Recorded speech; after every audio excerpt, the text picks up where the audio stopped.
Warning, the following podcast is rated R. Let's cut right through the bullshit right off the bat. Yesterday, on every level, this game was absolutely disgusting. There's really nothing positive that you can pinpoint coming out of this game, other than the fact that, once again, which is getting really fucking old, to talk about the heart of this team. Down 17-0. Only thing you can really take away from this game is the same thing that you've been able to take away from the Giants last 3 weeks in a row, last 3 losses in a row, is the heart. The heart of this team. The heart of a team that spots teams 17 points. That thinks that they're good enough to spot teams 17 points. So there's a lot of heart and a lot of character for a team that goes out right from the national anthem and buries themselves immediately. I don't know if you want to pinpoint the heart of that, that's fine. I will, because my job is to point out the obvious or the non-obvious positives. My job will always be to point out the positives. But it's getting really old week after week when the only thing that we can talk about and the only thing that we can hang our heads on is the heart of this team. That's great. That's fantastic that you got great heart, great character, good guys. Don't win a lot of football games. Heart and character don't win a lot of football games. You know what does? Talent. You know what else does? Coaching. And right now, we're lacking big time in both of them. Let's get it out there. Let's just say it right now. The Arizona Cardinals yesterday, as a team, as a unit, players, coaches, out-coached and outperformed the Giants at home.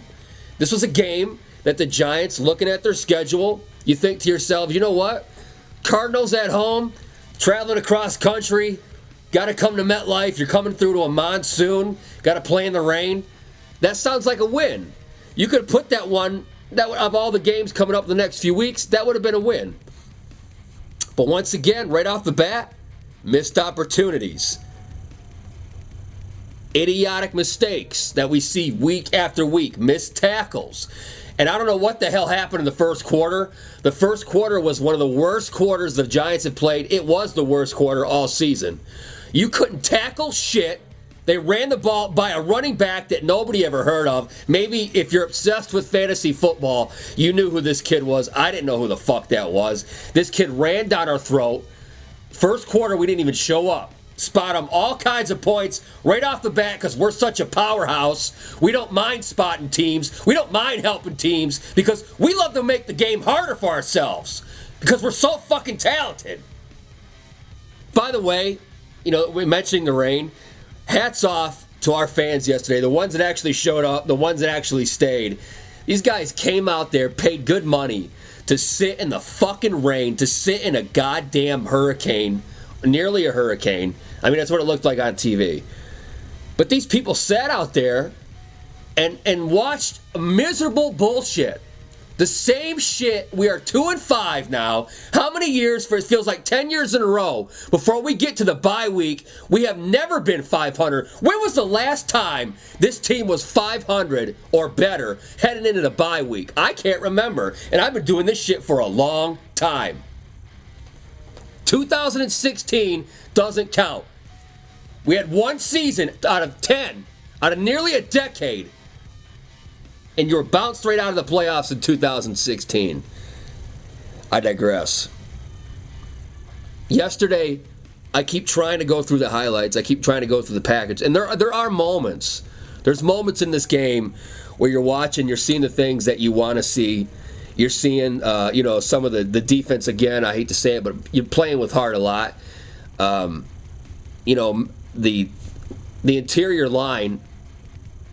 It seems like week after week, the Giants come out and a team, we have to constantly readjust. And while I'll give a credit to the coaching staff, we are good at adjustments. The team can come out in the second quarter, second half, and adjust to things. But the problem is, as we're seeing week after week, you're adjusting, you're playing catch-up, and you don't have that good of talent on the offense to play catch-up. Let's be real. You arguably yesterday, you're out with your number one receiver, Sterling Shepard. You got Barkley, who clearly was not 100% yesterday, gave us everything he had yesterday. The guy's a dog. But once again, the offensive line continues to fail this team. They talk about how rebuilt they were. We hear the clips. We hear all the bullshit cliches coming in each week. How we got to get better. We got to watch the game film. We're going to get better. When the fuck is that going to happen? You got a franchise quarterback, a rookie, out here running for his life after every snap. And Daniel Jones is a rookie quarterback. But criticism has to lay at his doorstep too.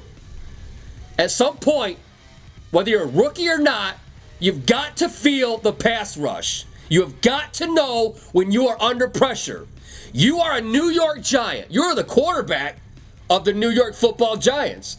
With that comes the understanding that you don't have a goddamn offensive line. Sometimes they're there, sometimes they're not. Let's be real. If we had any other running back than Saquon Barkley, do you think any running back would be consistently putting up the numbers he has behind that line? No. It's the running back. The offensive line is failing the number 6 pick in the NFL draft. Failing a franchise quarterback. This kid is tough as nails. Balls of steel. But this line is going to get him killed. But Daniel Jones has cost his team quite a few turnovers.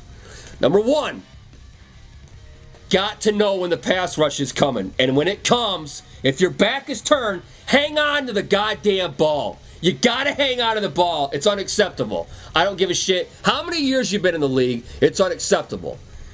Number 2, and this is fascinating, because a lot of fans that dogged Eli Manning, I was okay with Eli. I didn't care when it was going to happen. Didn't matter to me if it happened week 1 or week 11. It didn't matter. At some point, Daniel Jones was going to come in and replace Eli Manning permanently. And once that happened, I was under the understanding, we all are, Eli's not coming back in. He's never going to play it down, barring an injury for the Giants ever again.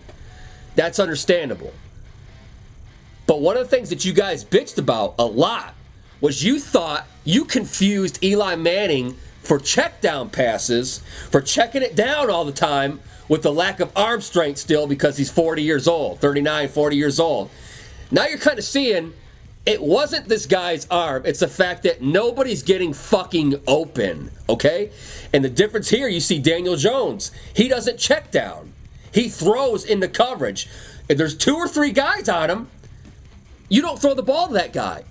You don't throw it when there's 2 or 3 guys on a cover, especially a guy that's kind of short, that doesn't have the height to get up there and catch a ball over all 3 defenders. This is happening quite a lot.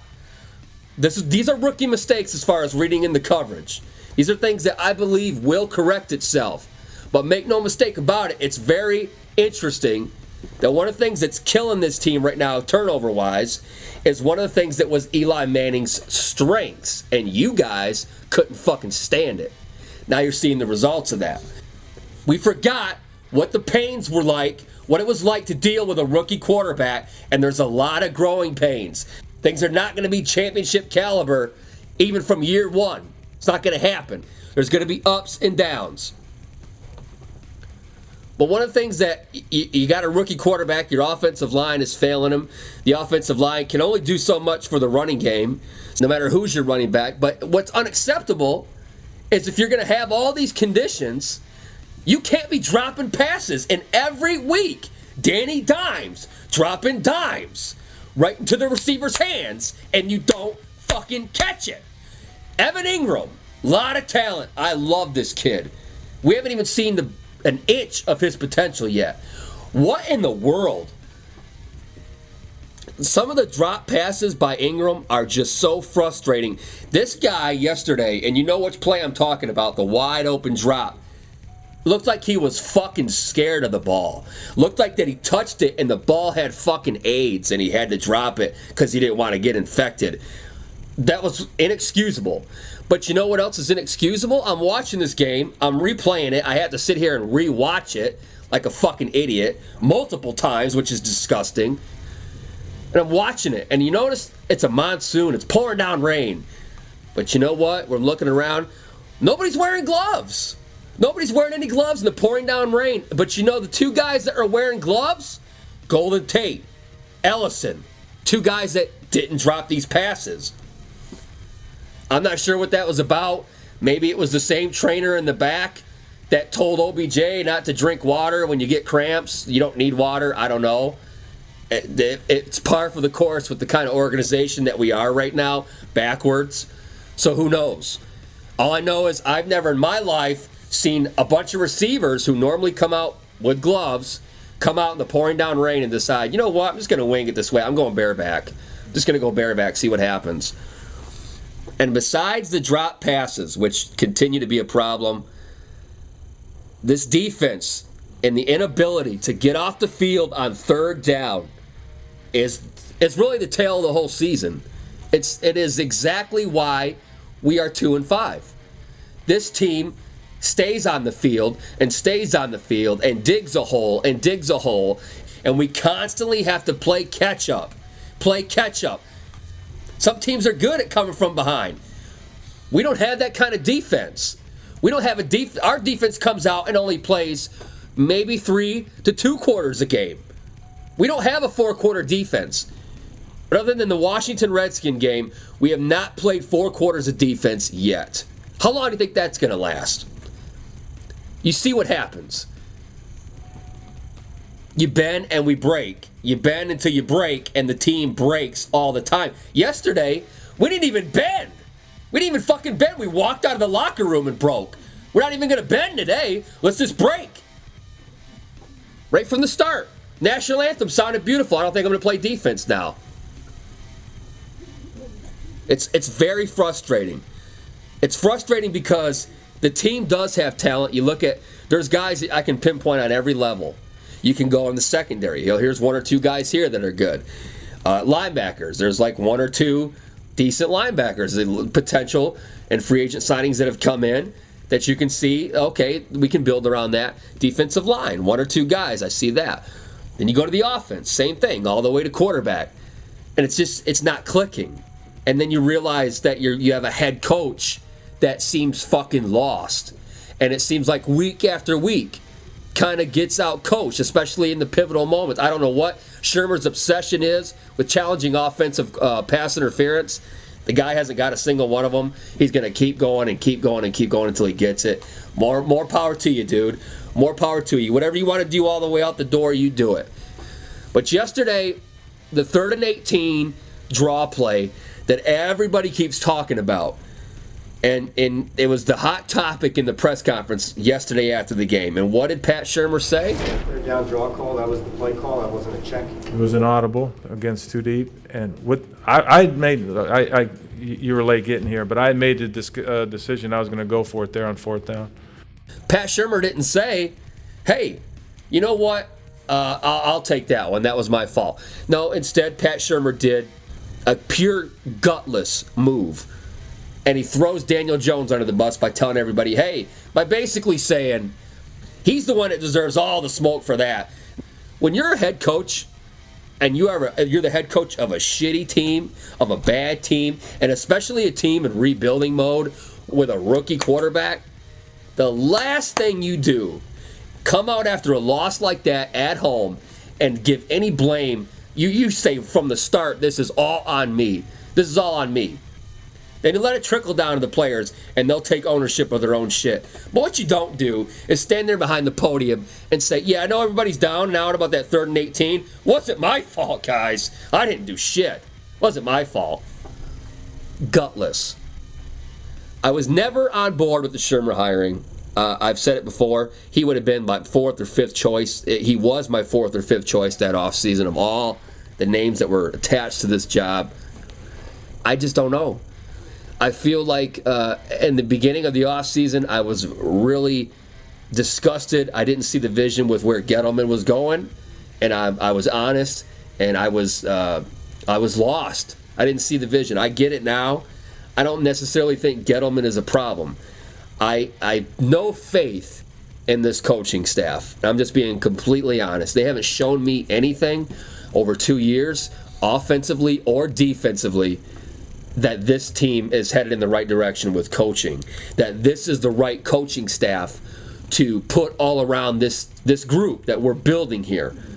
I don't think it's the right choice.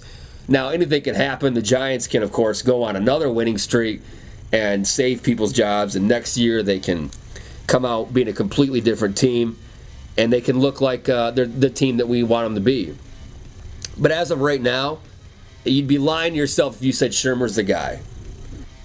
He has not impressed many people. I don't think he inspires this team. I don't want to sound like I'm getting down on him. I don't want to throw him under the bus and make it sound like this is all his fault, because it's not. He's not the one out there playing. He's not the one missing tackles, dropping balls, throwing interceptions, you name it. But he is the head coach, and he's the guy that players have to respond to. I'm not so sure that Pat Shurmur can inspire 53 grown men in a losing organization, in a losing mindset. We have a loser mentality that has crept in over the last few years, and we still have a poison locker room. Whether you like it or not, we got rid of stars, we got rid of divas, we got rid of guys that we thought were problems, but we have a loser mentality. And the only way you get rid of a loser mentality is by winning games. And the guys will say all the right things. They'll tweet all the right tweets. They'll tell you that we're going to fix this. We're going to turn this around. It's a 3-game losing streak. You're 2-5. This was a winnable game in front of your own crowd, and you fucking blew it. You had the champs last week on the road, the undefeated Patriots. With 9 minutes to go, you had a chance to tie, and you blew opportunity after opportunity in that game, and you blew that one too. You cannot keep blowing games over and over and over if you expect this team, this organization, to give you, Pat Shurmur, and the rest of the coaching staff another opportunity. But luckily for you, we've seen loyalty in the last 10 years has got us nothing. Nothing. We've had superstars. We've had guys that have been top players in the NFL at their positions, cover boys of Madden. But what's it got us? You got one playoff trip and you were bounced out before you could even blink your eyes. It's hard. It's frustrating. It's frustrating as a fan. It's frustrating as what I do. I sit here every week. I don't hide. I don't run from a loss. I put out a video to rally the fans up, hype the fans up, knowing when we lose, there's always a chance we're going to lose, and that video is going to stay there, and there I am, the asshole that fired up a team, fired up his fan base, and got the shit kicked out of them. And there come the keyboard warriors, running to their mom's keyboard, and instantly, attacking the shit out of me. I'm not the only one that goes through this. Anybody that's positive about their team, positive about the Giants, they go through this. A lot of these guys, and you know who you are, and mainly I'm talking to Giants fans. I don't give a fuck about the opposing team fans. I don't care. That's normal. They should come to my channel after a loss and tell me to suck a dick or whatever they're going to tell me. They say horrible shit. I want them to, because I would have done the same thing.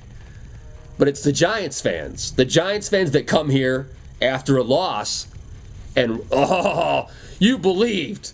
You believed, you fucking dickhead. I tried to tell you. You guys are more concerned about being right than you are about your team winning. This is great for you. Let's be real. This is great. You walked into the season from week 1. You didn't believe immediately, right from the start. Guys like me come out, try to be positive. You slap it down, knock it down. You don't want to hear it. This is your Christmas right now. You've got to have the biggest boner, the most massive hard-on right now that you're sitting at 2-5. Let's be real. You know you do. In a sick, twisted way, you're happy to see that your team is 2-5 so that you can run to Facebook, run to Twitter, and say you were right. Congratulations. How does it make you feel? Does you being right translate to having victories? Did you want victories? No, you didn't. You just wanted to be right. You just wait for the opportunity to the team's doing better, to the team's going in the right direction. Then you get excited. Then you jump on it. These fans out there yesterday, they're sitting in that fucking rain. They know this team's not great right now. They know this team's not a playoff team right now. They sat in there. The guys out there yesterday that I saw all the way to the clock hit zero, those guys, those people are who I do this shit for every fucking week. Those people don't give up. Yes, it's okay to say, we fucking suck, because you know what? We do. We're a bad team right now. It's okay to say that. It's okay to criticize the team. But how you can ever go into a game, no matter who the opponent is, and say to yourself, we are going to lose. I have never in my life had that mentality. I don't understand it. This whole team and this fan base right now, they are broken. It's another, we know what's coming up here. We know, I mean, look, let's be real. We're 2-5. Yeah, we're in a shitty division that's still up for grabs. Anything can happen. But we can't talk about the division or playoffs or anything else. It is all about game to game. And right now, this team has to go to Detroit and play a Lions team that's just as hungry and pissed off as we are, and something's got to give. Something just has to give the next game. There has to be a change in this team going forward. If they come into Detroit, they go into Motown, and right off the bat you see even an ounce of what you've seen over the last 3 weeks, we know what the rest of the year is going to be like. We all know it. Does that mean that I'm not going to believe we're going to win every Sunday? Of course. Of course. Every opportunity, every snap, I believe we're going to win. But these guys, as 53 men and a coaching staff, have to get their shit together. You're paid way too well and talk too much of a good game to come out and have a performance like you did yesterday. Shit happens in a game, but you didn't even show up. You have not played 4 quarters of football yet, and we're not counting the Redskins game. Show me that you can play 4 quarters. That's all I want to see. 1, 2, 3, 4. I'm disgusted. And the most disgusting part is that this is all familiar. This is all, I'm getting all used to this. We're all getting used to this every Monday, starting the week off pissed off. Starting the week off having people talk shit about what we all witnessed yesterday. And the losing's getting old, but we got a long season still. And this coming week will be halfway there. And how we come out in the first quarter is going to tell me everything we need to know about going forward. Now, for those of you that have already checked out, you already know what you're going to see. You'll just sit there. I don't know what you do. I don't know if you cheer. I don't know if you get up. I have no idea how you even watch a game. I really don't know. But that's what you're going to do the rest of the year. You've already thrown your towel in. Good for you. I understand. You're doing your scouting for the draft. This game this week, this Lion game, is another opportunity to change the course of this team. Now, when I say that, don't get all fucking crazy and hyped up and say, what the fuck's Chuck talking about now? He's crazy. I'm not saying we're winning the Super Bowl. I'm saying teams change. There's talent on this team. The mistakes that we're making are correctable. As players, the mistakes that we're making are correctable. As far as coaching goes and the mentality of this team, I can't tell you that's going to change. I don't know. Winning changes everything. Losing can demoralize the best of locker rooms. It can ruin the best of teams. And right now, losing has affected this team and has affected this fan base. Where we go right now, it all hinges on Sunday. It all starts on how you come out. How bad do you want it? How bad do you want to change your season? How bad do you want to get that taste out of your mouth? Only you, 53 of you, can answer that question. 11 out of 11. Is Detroit's 11 better than your 11? Only if you want it to be. You got 6 days, guys. You got 6 days. This Sunday, you either live or die. That's how it is. You live or die this Sunday. The rest of this division is still shit. We're not out of it mathematically. We need a fucking miracle to win this division. At this point, you need a miracle just to change your fucking team, just to change your mentality. But I'm not done. You're not done. You wouldn't be listening to this right now if you were done, no matter how pissed off you are. You're still here. We're still here. Now, as 53 men, do something about it. 6 days. Get the taste out of your mouth. Get your fucking shit together. Go to Detroit and make a fucking statement. Do you have pride or not? Do you believe in yourself or not? Are you a New York Giant or not? Time will tell. 6 days. Get the fuck up. We ain't going nowhere yet. I'm still here. Bring it. Bring it if you want it.